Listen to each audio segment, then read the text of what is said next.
Well, in a moment I'm going to ask George to come up and speak to us, but because it's his first time with us, I thought I'd just say a few words about him, and if he wants to add anything else, then he'll feel free to do so.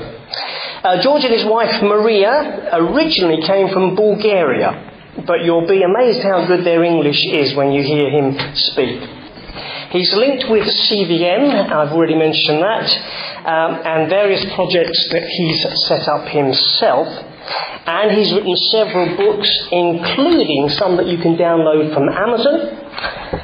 The Father Wound, Discovering, Addressing and Overcoming the Hidden Phenomenon that Shapes Every Man's Life. And Reclaiming Courage, Awaken the Sleeping Lion Within You and Live Out Your Purpose as a Man. But anyway, I'm going to ask George to come up and I'm going to pray for him. All right, thank you, Chris. Good morning. What an amazing introduction. How do I live up to this now? It's all downhill from now. Today's talk that I've chosen, the topic, I've called it Becoming Sons and Daughters of God. Before that, can you hear me okay? Do I need to be a bit closer to the microphone? Thank you. Becoming Sons and Daughters of God, or Receiving the Father's Heart. And I want to go back to this Bible verse, 1 John 3:1, and it's in a different translation. It has it, behold, what manner of love the Father has bestowed upon us. So it's something extraordinary, it is love. But today I want to speak a little bit about how to receive that love. Because you see, very often in today's fast-paced modern age, and I mean modern, 20th century is a modern age, compared to eternity anyway, we want everything quickly. And very often we fail to become the disciples that we frankly should be. People like Paul, people like Jesus, they had to go before the Father for decades before they could stand before men and do their work. In other words, they had to become the men that God meant for them to be. And that only happens through being fathered. And when you look at today's modern, I would say, the state of the Christianity to today, it's very often, because we're trying to bring people in, it's about forgiveness. It's about being a forgiven sinner. And this is okay to begin with. But very often, sometimes I work with Christian men and I meet them after 10 years and they're still a forgiven sinner. Their identity hasn't changed and their behavior hasn't changed. Because let me tell you something. So long as you believe that you are a sinner at heart, you're a forgiven sinner, but still a sinner, you will act like one. You will forever struggle with sin. And I should know that. I don't want to go too much into my personal story, but my goodness. The first few years of my Christian life was just a struggle with sin. And we tend to be very comfortable with Jesus, aren't we? Because Jesus is our friend. We've seen Jesus in the New Testament. The Father didn't come in such an obvious way, but He did it through Jesus. And yet, we very often are divorced from that image. Oh, the Father is something like scary. Look at the Old Testament. But Jesus, He's okay. So I'm just going to go back to Jesus. And every time when I messed up, I'm going to go to Jesus. And yet, that's not why Jesus came. He came to bring us to the Father. He said, I am the door. The door to what? Exactly. The door to the Father. The door to the Father's heart. The door to the kingdom of God. But we're fearful of the Father, aren't we? Because of the way fatherhood is. Now, before I start looking at the state of fatherhood today, I should say a few words about this world. This is a fallen world. This world lies under the power of the evil one. And so things are messed up. Even in the best Christian families, things are messed up. We are not the men and women that we should be. We're not the people that God made. And so true Christianity is going back to God and becoming that person. Many sons to glory. Because before we became sinners, we were something. Before Adam fell, so that there will be need for a second Adam, he was something. And Jesus' work is to come and to restore us to the original creation. And eventually the fulfillment of that will be in eternity. But it starts now. It begins now.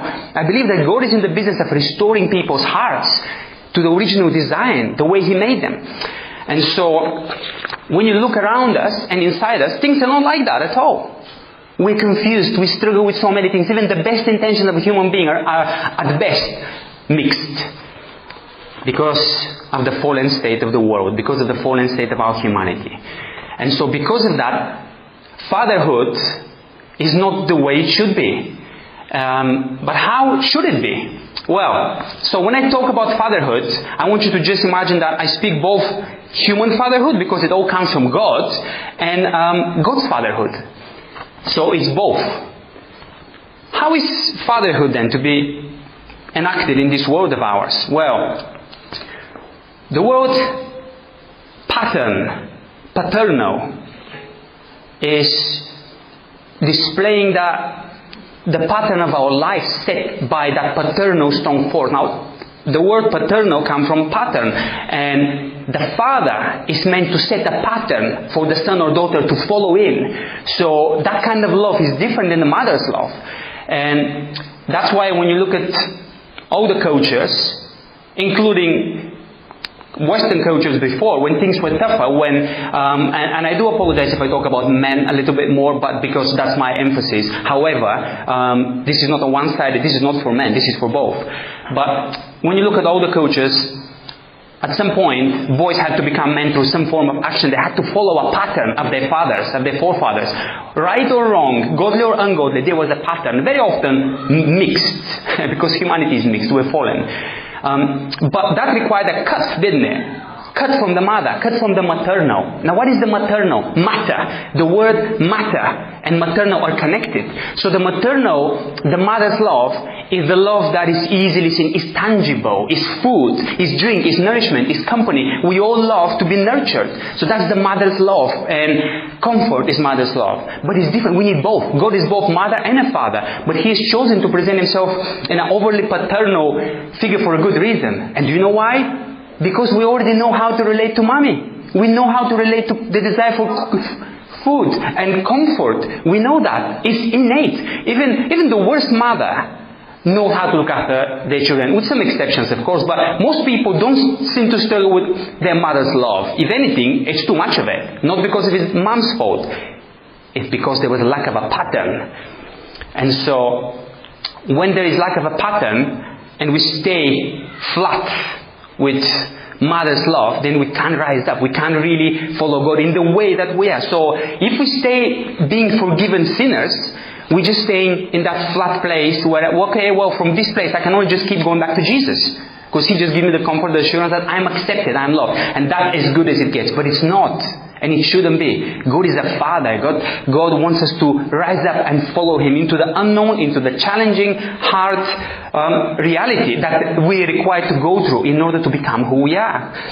So, George MacDonald, who was C.S. Lewis's inspiration for writing, in his book Unspoken Sermons, he says this: the hardest, gladdest thing in the world is to cry Father from a full heart.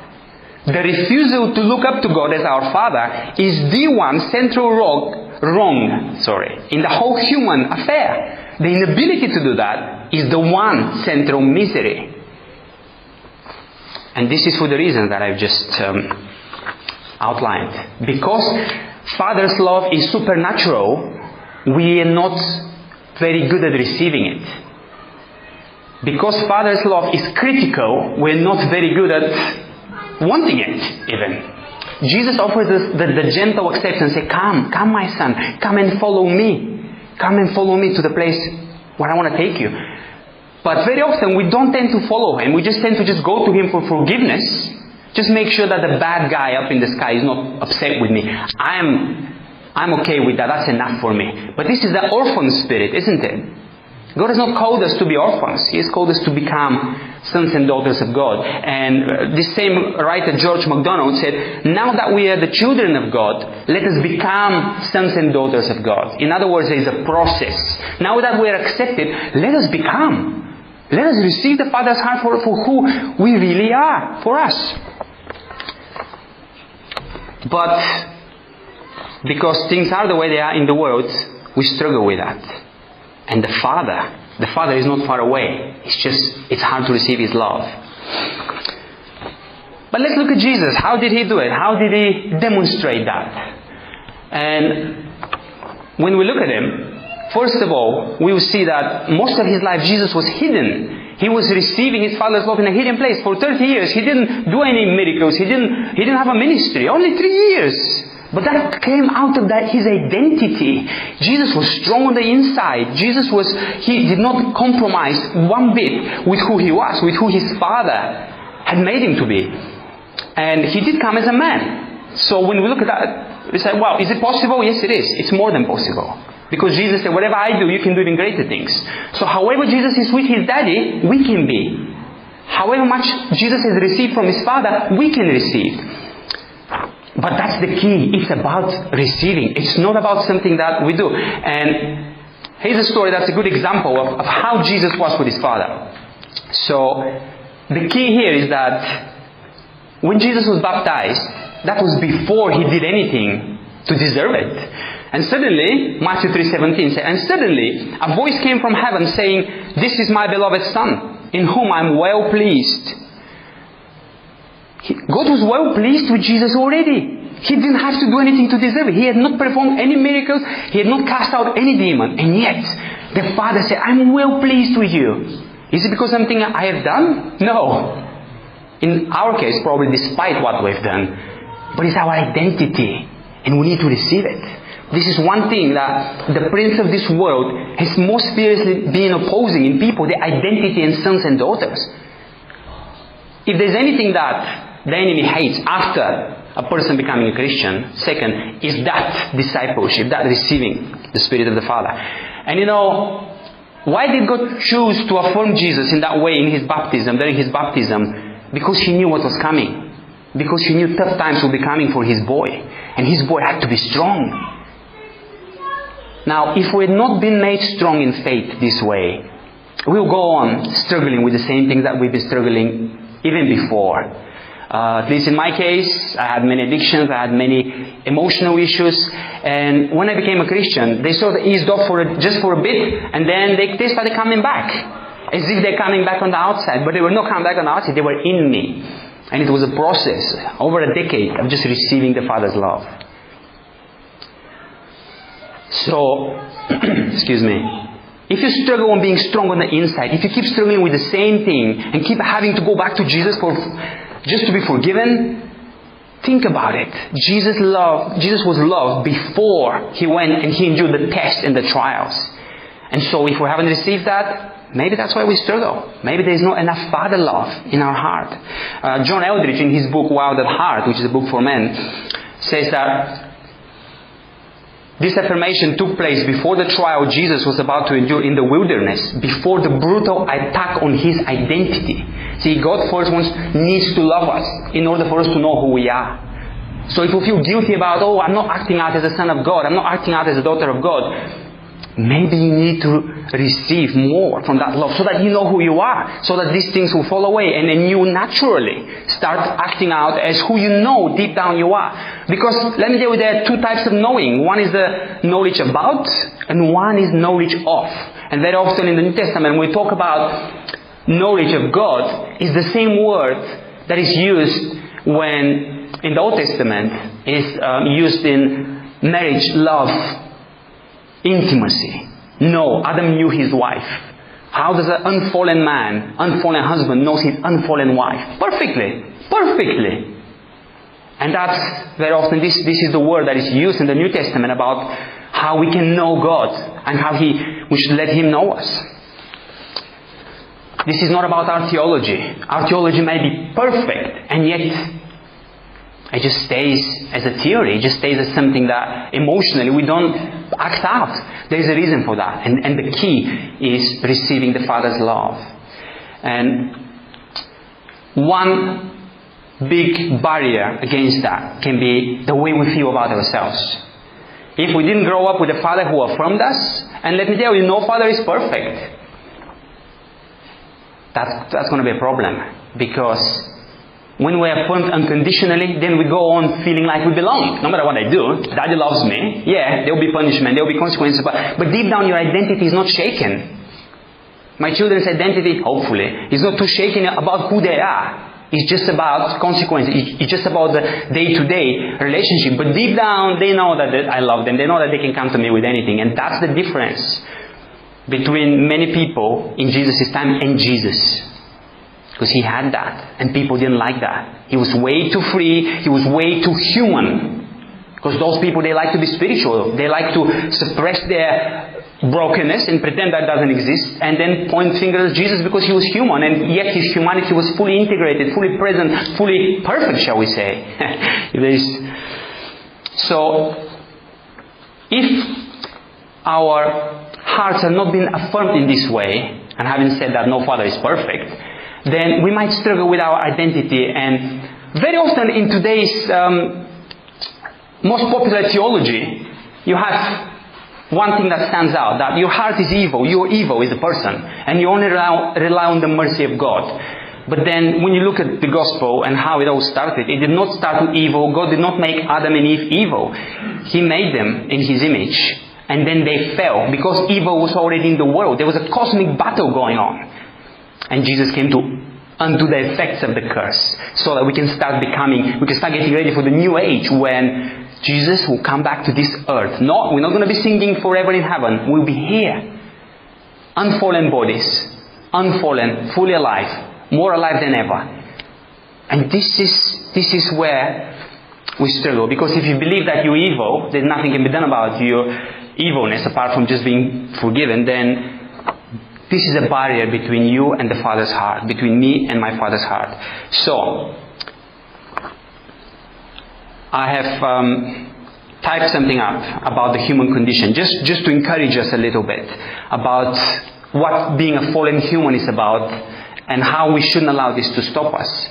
Now, in Matthew 7:11, Jesus said, "If you then who are evil know how to give good gifts to your children, how much more will your Father who is in heaven give good things to those who ask Him?" You who are evil. That's a very serious thing. But the original translation is more complex. So instead of calling us outright evil, He called us a word that has other meanings. And it goes like that. Full of labors, annoyances, hardships. Or pressed and harassed by labors. So we got a lot on our mind or bringing toils, annoyances, perils, of a time perils, full of peril to Christian faith and steadfastness, causing pain and trouble. So these are all different fragments of what the word actually means. Then the second, bad, of a bad nature or condition. I would say something like rotten. In a physical sense, diseased or blind. In an ethical sense, evil, wicked, or bad. So the evil is mainly to do with the ethical, but there are other meanings, as you can see. And I heard it in other, in more broadly looked translations, there's something like being second rate. Like when you have a brand new car, and then after 10 years, that car is still nice, but it's been through a lot, shall we say. Or an animal, like a donkey. When you look at a donkey after 10 years, it's not, it can't pull the load in that way. And so, I would like to encourage you, this is how you should see your fallen condition. Not just evil. Oh, I'm just horrible. No. There's more than that. You can act out horrible things. But your condition is something that was good and it got corrupted. And Jesus came to restore that. Jesus did not come to do away with it. He came to restore it. So, instead of just looking to Jesus and please say a few words to the Father about me, look at how the Father feels about us. Zephaniah 3:14-17, and that's how He speaks to us. Sing, O daughter of Zion, shout, O Israel, be glad and rejoice with all your heart, O daughter of Jerusalem. The Lord has taken away your judgments. You see, He's done it. He has cast out your enemy. The King of Israel, the Lord, is in your midst. You can't escape from Him, and why would you want to? He is good. You shall see disaster no more. In that day it shall be said to Jerusalem, do not fear. Zion, let not your hands be weak. The Lord your God is in your midst. The mighty one will save. And I will add strength. A strong father is not to be feared. Strength is for us. His strength is for us. He will rejoice over you with gladness. He will quiet you with His love. He will rejoice over you with singing. Isn't that scandalous? when you look at the way the Pharisees, what they believed about God, do you think they believed that? They read that. Do you think they really, the way they acted out, do you think they believed that God was rejoicing over them with singing? Unconditional love. And yet He was strong. He wanted to take them to a better place. Now, there is a process, as I referred to in the beginning of my talk, called discipleship. And it's just receiving of more of the Father's heart for us. And this is what Jesus made available for us. Now, when Jesus said, I am the door, how many of us can say that we walk through the door confidently and we keep walking further in and further up? Not many of us, myself included. But Jesus does not want us to be stuck at the door. He's opened the doors to the kingdom. And just to illustrate how discipleship works, God needs to look at our wounds. He needs to look at our history. As I said, even the best father has failed. And I would like to give you an example of how, I've had many moments of that, because it's not one and done with. But one example would be about 3 or 4 years after I became a Christian. And I became a Christian in Zambia, actually, which is very interesting how you mentioned Zambia. That's why I became Christian in 2011. But, as I said, after my honeymoon with Jesus, things started to feel kind of the same. I was the same person in some deeper ways. I'm like, oh, I guess He didn't change me so much. And then I started to get into this the Father heart of God. There's a hidden path. Seek out the ancient path. And so I started walking the ancient path. God sent mentors my way. And I started believing that there is more, that I can receive more from God. But one very sort of defining moment was the Christmas of I think it was 2014. So 3 or 4 years after I became a Christian. And me and my wife, we didn't have children yet at that point. We went to spend some time in a friend's house just to have a holiday. He was away, and he said, use my house, make yourself comfortable. We did, but we had an argument. And with me, my default condition, because our default very often works against God's purposes. God came to destroy our default, shall we say. Our default is like, I want to be understood. I want Maria to know what I mean, what I meant. I didn't mean anything. So I wanted to explain myself to her. But she left the room. I think she even left the building. Wisely. Because I didn't need, if you feel emotional urge, it's not about really the present moment. It's about what you haven't got from your past. And God can still give you that. So with me, my needs were deeper than just wanting to be understood and make it up with Maria so I would have a nice weekend. No. It was painful. It was my historic pain. And rightly, she should not have been exposed to that. So suddenly, instead of having the prospect of that weekend just shattered, instead of having a lovely quiet weekend with Maria, I was quiet, alone, in an upstairs room overlooking the sea, beautiful but dark. There were twilight just closing in all around me. And I was lonely. I just started to feel the pain. Because see, if Maria had been there to act as my crutch, I would have been fine. And that's what we do when we're weak. Because we're all fallen men. As Adam, we just dump our problems to our women. And then we think we're fine. I did not need my wife to make me feel good about myself. I needed my father. So, something interesting happened. But before I even talk about it, I should tell you that I actually worship my father. My father was a great man in my eyes, and he was a strong man who wasn't a bully, which is very rare. Most people who are strong, they go out and get into fights and then come home and beat you up, and so it's easy to see their badness. But my father was actually respected by everyone, and he was very strong. His father was very strong. He was a war hero, hard worker, so a lot of masculine heritage to worship. And I use the word worship because to this day my father worshipped his father. He said, my dad. And I grew up like that.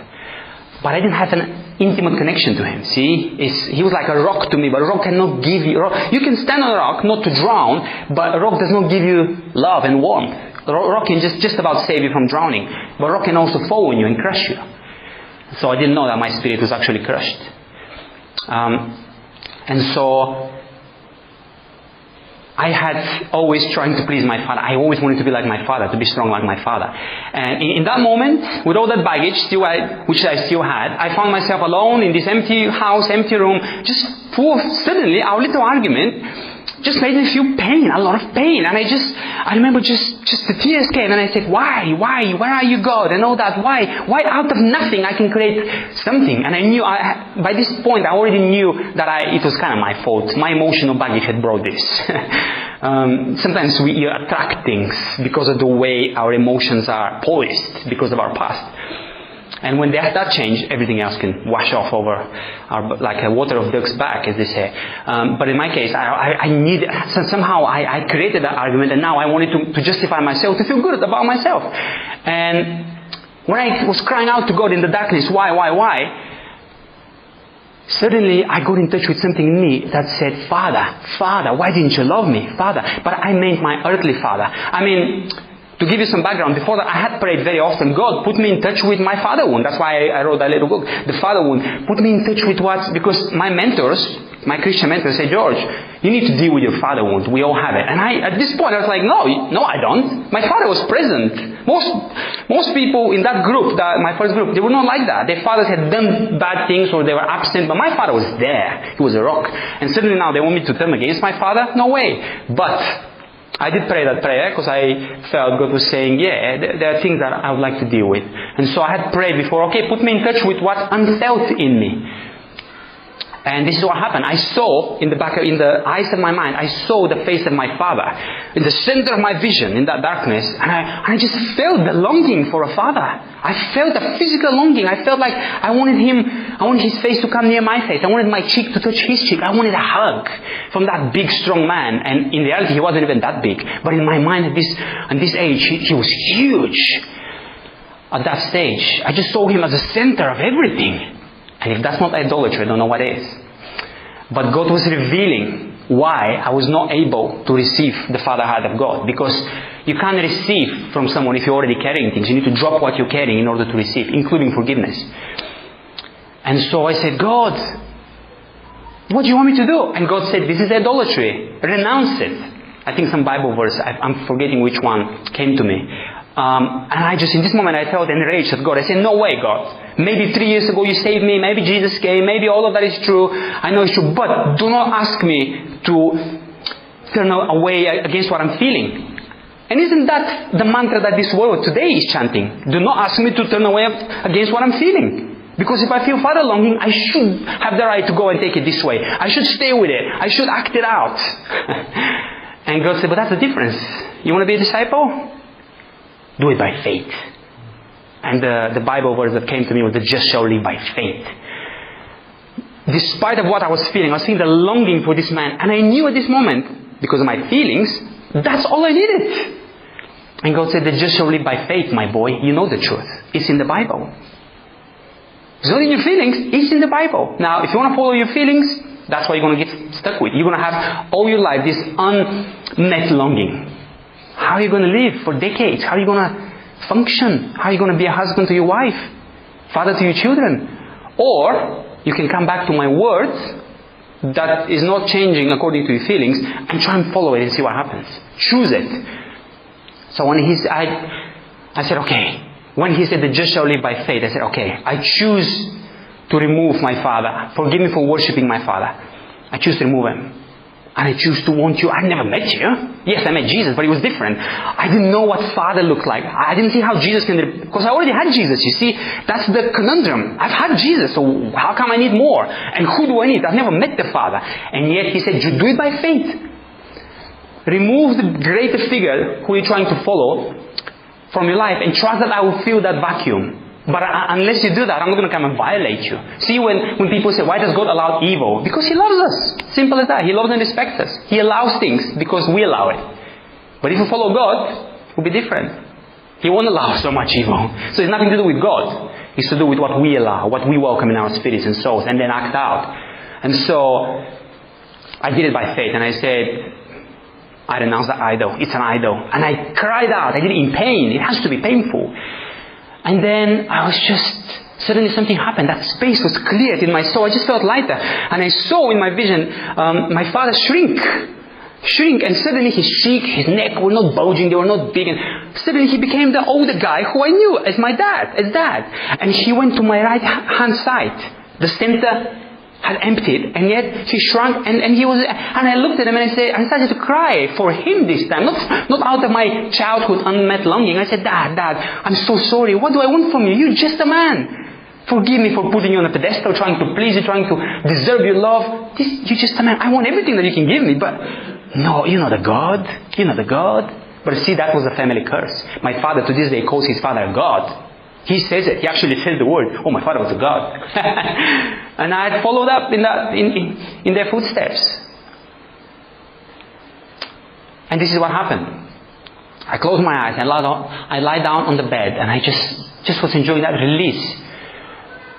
But still there was an emptiness in me. I said, okay, let's see what happens now. And suddenly I saw a horseman. whatever you make of this, I saw it in my mind. So I'm not going crazy here, because it changed my life. I saw a horseman, and he got off the horse, and then in his build, he was not big or strong or muscular. He was very much like one of the human characters in Lord of the Rings. He was that build, and he had stubble, he had a sort of longish hair, not too long.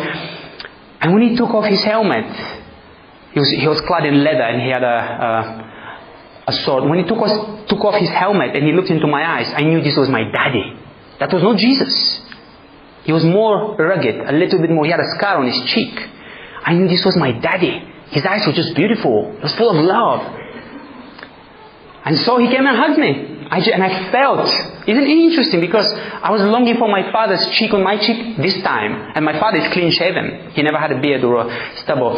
This time I felt my daddy's God's cheeks prickling me. And I just started to cry. Now, you've never seen a grown man cry, at least not every day, like that. My goodness. I just bawled my heart out.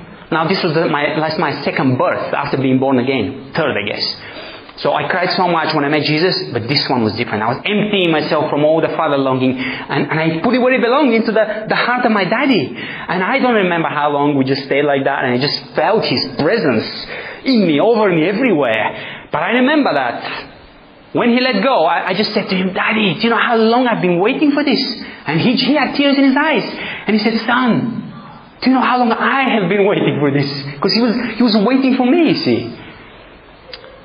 Talk about the prodigal son, even though I was a Christian. And now, very often we dismiss spiritual experience and rightly so, because Jesus said, you shall know them by their fruits. It doesn't matter if someone keeps having experiences if they don't change, because then this might just be appealing to their emotions. But here's what happened. Now, a bit of background before that. If anyone remember the film Gladiator, it came out in the year 2000. There was the evil character of Gladiator was a Roman emperor who was a bit like Caligula and all those guys, really twisted. And but I related to him because of the way he was. His sexual brokenness, his lack of masculinity. He tried to please his father. His father was just like big rock, giant rock, who just demanded more of him. He couldn't sleep at night. He was tormented. That was very much me. And even in my Christian years, I always related to this guy. So every time when I watch this film, I get emotional. I go, God, deliver me. I'm still a bit like this guy. A bit. So that night, we watched Gladiator. And guess what? I didn't feel any of that. I felt more like... I don't want to sound like grandiose, but more like the main character. This time I sympathize more with Maximus. But before that, he has been way past me. I'm like, I can't be a hero like that. And this time I'm like, this guy has a mission. He stays true to his heart. I want to be this guy. I'm not like this. And I felt compassion for that broken guy, for the evil guy. I said, oh Lord, I'm nothing like this anymore. The second thing that happened is, in my spiritual communion with God started to speak to me in Bulgarian. Very, very interesting, because and I've got very little to do with Bulgaria in terms of my calling, in terms of my spirituality. Every good thing that happened to me spiritually happened here. First I met Jesus in Africa, but actually I was already living here. So God brought me out of Bulgaria here to this land of blessing. Those blessings have been a result of what people did right for so many centuries, following God, saying no to tyranny, saying no to evil. And now we can come here and just enjoy that. Of course, we have things to do so that we doesn't... But anyway, He brought me here to this land of peace and plenty and prosperity, and then He made me His son. So everything, I was reading the Bible in English, I was praying in English, and people found that a bit weird. They said, you even pray in English with your wife? I said, yes, yeah, just that's how I've learned everything in English. The Bulgarian translations are very religious. They're very canonical, church, liturgical. I feel weird. I grew up with that stuff. It just feels weird and out there, like thee and thou. But from that moment on, every time, to this day, that was, 10 years ago, to this day, God speaks to me in Bulgarian. So when I pray with my English friends, I have to translate it in my mind. He speaks to me in Bulgarian. Every time I hear His voice in my spirit, and I don't hear it like an audible voice, it's in the spirit. It's in Bulgarian. And I started since then to rediscover why I'm Bulgarian, is what it brought here. My roots, finding things out that I can claim rather than just dealing with my wounds. But that was only because I had become a son of my highest Father. Now we're safe. And so, I would just like to leave you with this today. And just maybe ask if you have placed any limits, any internal limits on God as a Father. And if you have, like I have, and probably still am on so many levels, then we can just say yes to God in that broken, lonely place. And that's a good beginning. It's a good beginning. Thank you.